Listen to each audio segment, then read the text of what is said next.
slično kao i Republičkom tužilaštvu, odnosno Državnom veću tužilaca.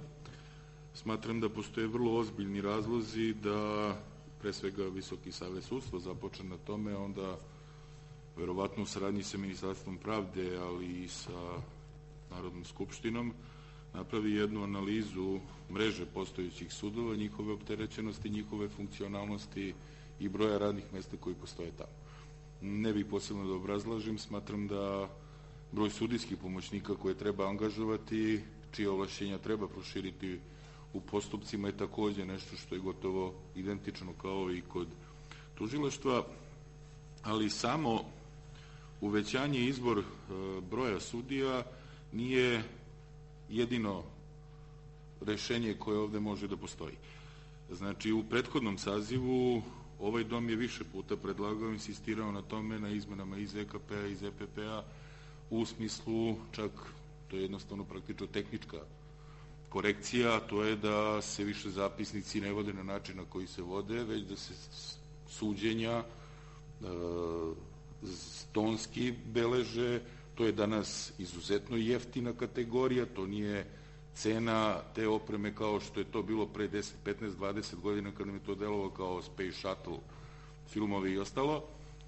Iz mnogo razloga, svako ko se iole bavio praksom zna da više od 70% energije sudija, tužilaca, pa i oni koji učestvuju u suđenju oduzme praktično prenošenje u zapisnik i diktiranje u zapisnik, koje uvek uz najbolju volju i najbolje znanje i koncentraciju postupajućih sudija i tužilaca može da bude problematično.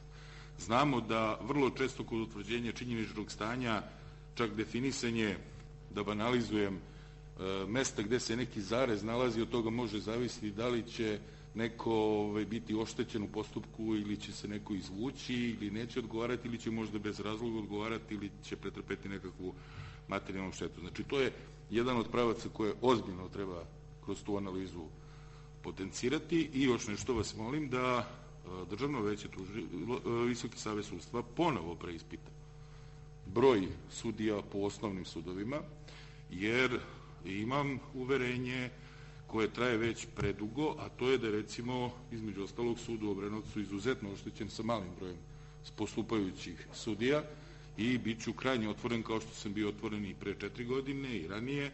Sve je to bilo zasnovano na bazi netačnih podataka koje je tadašnji predsednik drugog osnovnog suda ili takozvanog putujućeg cirkusa, kako smo mi to zvali iz one bivše reforme, suda koji je pokrivao Obrenovac, Mladenovac, Sopot, Barajevo i Surčin, dao tako da imam utisak da je tu ozbiljna šteta građanima Obrenovca pre svega naneta, a znam da ljudi koji sude u Obrenovcu čine enormne napore da nadoknade takvu razliku. Zasigurno takvih pozicija i takvih mesta u Srbiji ima još.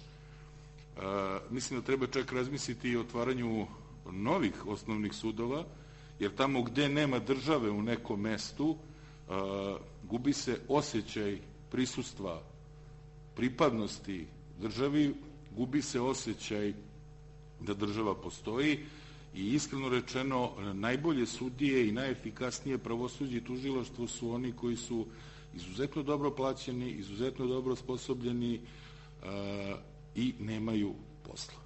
Hvala. Želite reč? Da. Samo se prijavite.